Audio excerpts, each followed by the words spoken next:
Hello दोस्तों, welcome to JEE NEET academy. दोस्तों, आज के इस वीडियो में हम लोग एनआईटी दिल्ली के बारे में बात करने वाले हैं कि अगर आप एनआईटी दिल्ली में एडमिशन लेना चाहते हैं तो आपको मिनिमम कितनी रैंक की रिक्वायर्ड होगी। आज के इस वीडियो में हम लोग कंप्यूटर साइंस ऐसे ब्रांच के बारे में बात नहीं करेंगे, क्योंकि आपको पता है कि एनआईटी दिल्ली टियर 1 कॉलेज है और यहाँ कंप्यूटर साइंस के लिए आपको काफ़ी अच्छी रैंक चाहिए होगी। आज हम लोग बात करेंगे कि अगर एनआईटी दिल्ली में आप एडमिशन लेना चाहते हैं या फिर एनआईटी दिल्ली में घुसना चाहते हैं तो आपको मिनिमम आपके कैटेगरी के हिसाब से कितनी रैंक चाहिए होगी। एनआईटी दिल्ली एक ऐसा एनआईटीज़ है जो नए हैं, लेकिन फिर भी ये टियर 1 के कॉलेजेस में आती हैं, क्योंकि इसका लोकेशन काफ़ी अच्छा है, इसलिए यहाँ का प्लेसमेंट भी काफ़ी अच्छा होता है। और जहाँ पे प्लेसमेंट ज़्यादा अच्छा होगा, जो टॉपर बच्चे हैं वहीं पे जाने की कोशिश करेंगे, इसीलिए एनआईटी दिल्ली आपका टियर 1 के कॉलेजेस में आता है। तो आप यहाँ पे देख सकते हैं ये टियर 1, टियर 2 और टियर 3।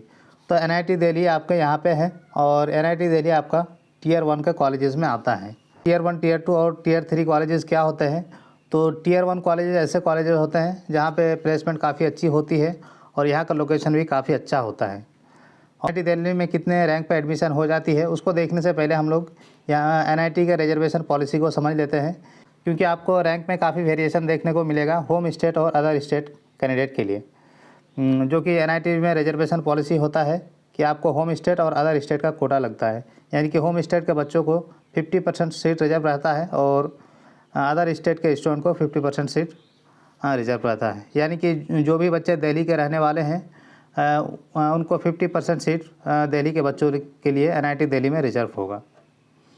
बाकी ये सारे रिजर्वेशन को आपको पता है कि फीमेल का 20% रिजर्वेशन होता है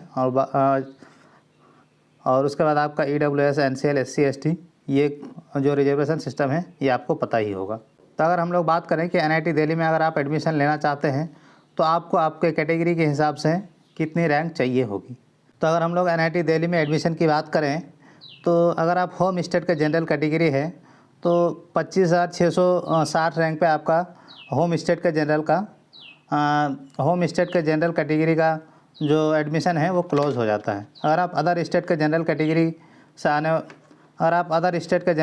के स्टूडेंट हैं तो 19,260 रैंक पे आपका एडमिशन क्लोज़ हो जाता है और आपको ब्रांच मिलेगा इलेक्ट्रिकल इंजीनियरिंग। आपको पता है कि आपका जो जोसा है वो आपका कैटेगरी रैंक बताता है और सी साहब आपका CRL रैंक बताता है।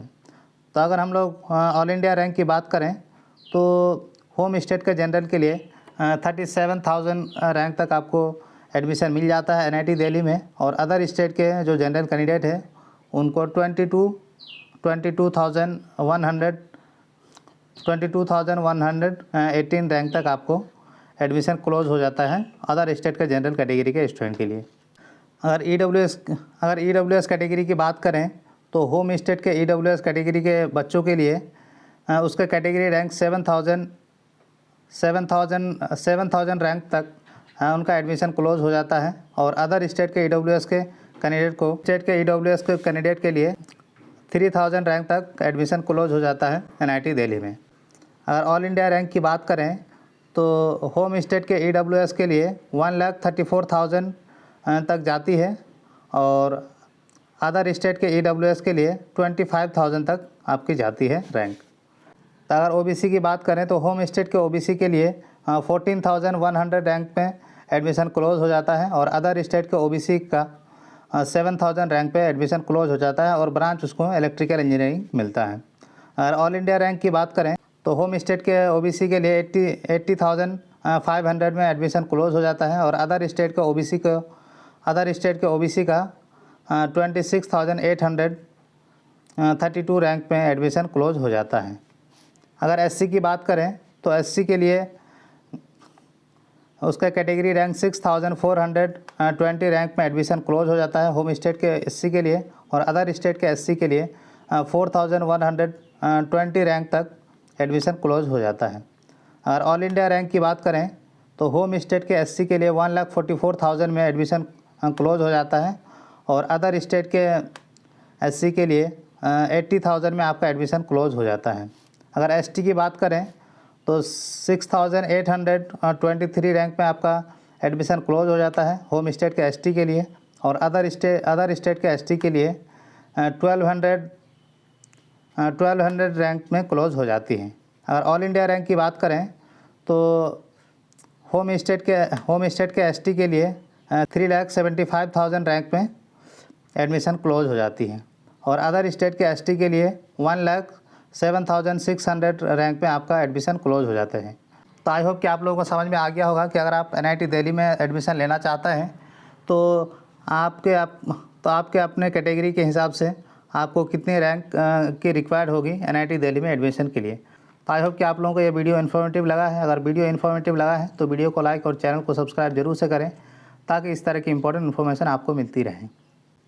तो वीडियो में आगे बढ़ने से पहले मैं आप सभी लोगों से रिक्वेस्ट करूंगा कि वीडियो को लाइक और चैनल को सब्सक्राइब जरूर से करें ताकि काउंसलिंग से रिगार्डिंग जितने भी इंपॉर्टेंट इन्फॉर्मेशन है वो आपको इसी चैनल पे मिलती रहे और आपको आपके रैंक के हिसाब से एक अच्छे कॉलेज में एडमिशन लेने में हेल्पफुल हो सके। तो चलिए हम लोग वीडियो में आगे बढ़ते हैं।